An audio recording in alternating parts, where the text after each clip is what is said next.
Oh, sticker. Neat. No, I got that.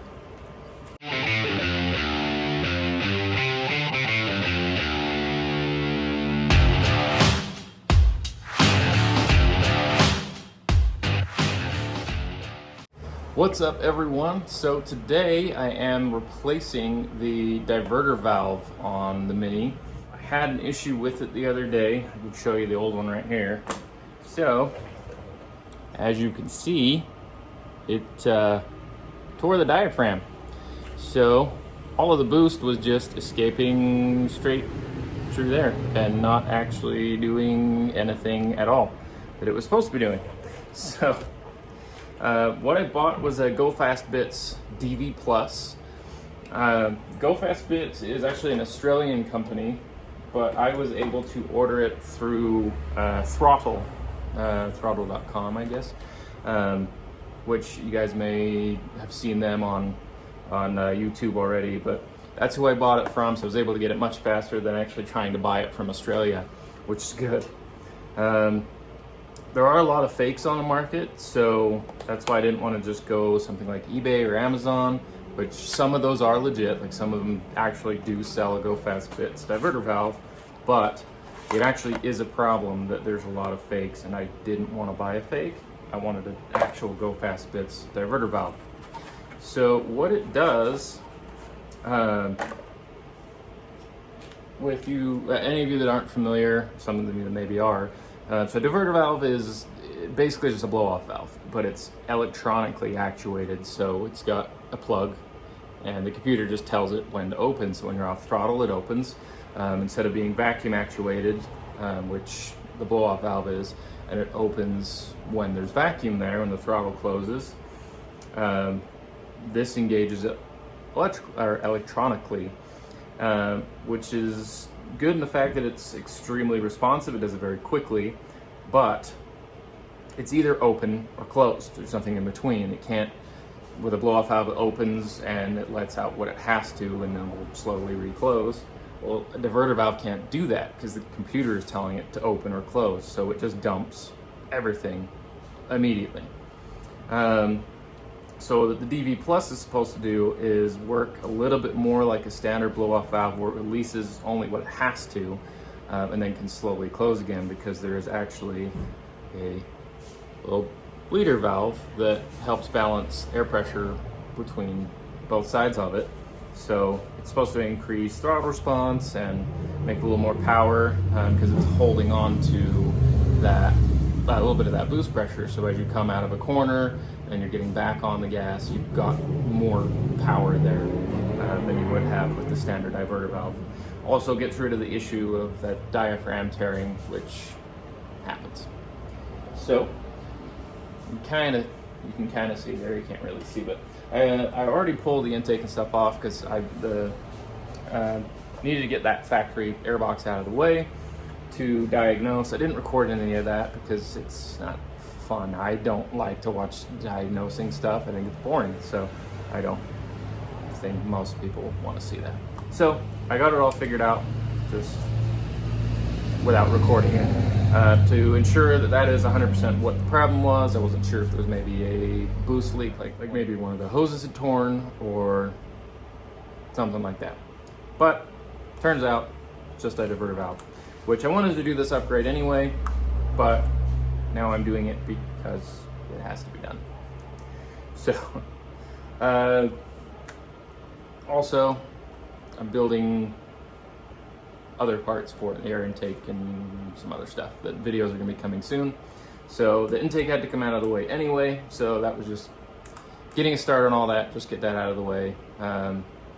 So as part of building the air intake for it, I won't have the disassembly because it's already done. So for me, it would be a waste of time to put it all back together just to pull it right back off. So I'm not gonna do that.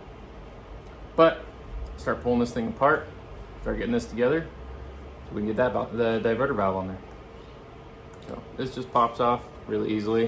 I'm not gonna go super in detail with how this comes off and goes together. If you guys want to see that, there's plenty other videos where it's like an in-depth of like a how-to, which if you've watched my videos, I don't really do how-tos because I think there's enough of them.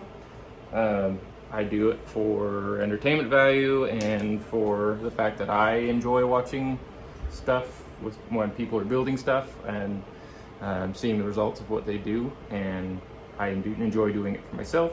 So I'll just do that. So in the instructions here, it shows you how to do everything. It looks like pretty detailed instructions, but this is what I really wanted to show you. So that's what we were just talking about, where it makes more boost.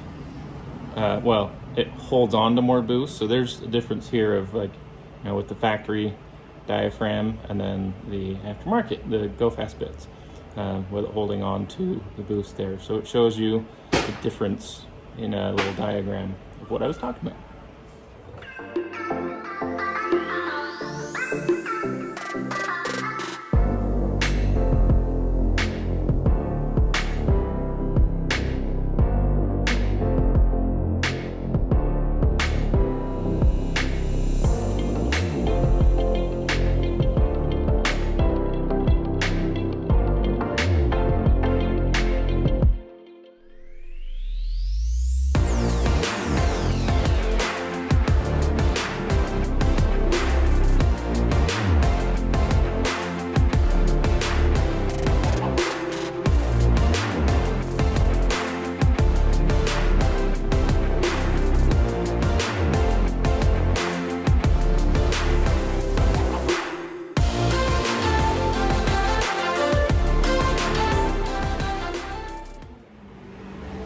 So that's it, all assembled, and you see the actuation of the diaphragm there, or the piston. I guess it's not a diaphragm anymore.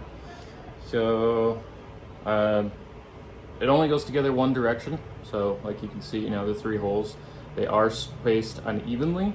So it can only go on one way, and it actually snaps into place when you get it on there. So you can't mess it up. So got that on there. DV Plus. Got that on there. It comes with longer bolts.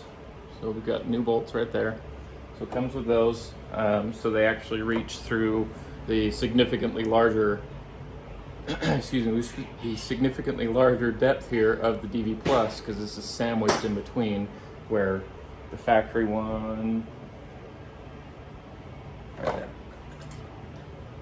there, which the factory one, whoa, no, it's, I mean, all of this goes inside there, so it's, you know, that much thicker, you know, maybe ½ inch or so, maybe a little more, but it's thicker than what was coming off.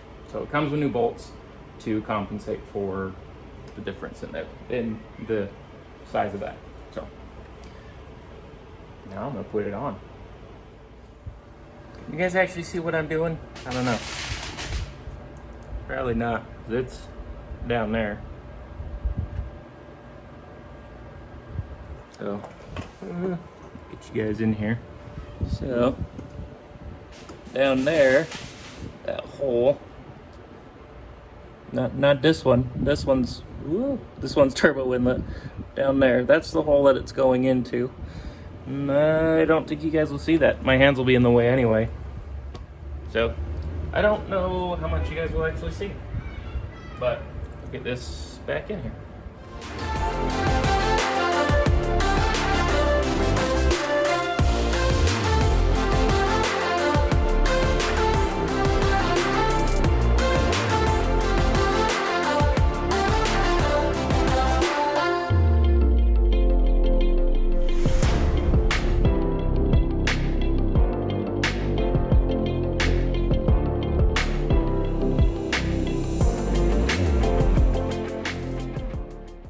That's it. That wraps up the DV Plus diverter valve install. So, I don't know, you guys couldn't see much of it, but it's in there now, and I'm excited to see how it runs with this new part on it. But yeah, that's it. I know it'll be a short video today, but I wanted to get that Go Fast Bits diverter valve in I'm not going to throw the intake back together because I am going to make another video building the intake very soon. So stay tuned for that video. If you haven't already, hit the like button, hit that subscribe button. Hopefully you guys are enjoying all the things I'm doing. I know I like to modify everything that I have. So hopefully you get some people that, you know, like some truck stuff, like some Jeep stuff, like some autocross stuff. I'm not an import guy, so this is actually a really weird build for me, which some of you will have seen. If you watched that autocross one, you'll have seen that I had an LSX hat on at the autocross day. So like, I like LS stuff. I've had a lot of American cars. So this is a really fun, unusual thing for me to be playing around with, and it's such a fun little car. It's like a big go-kart.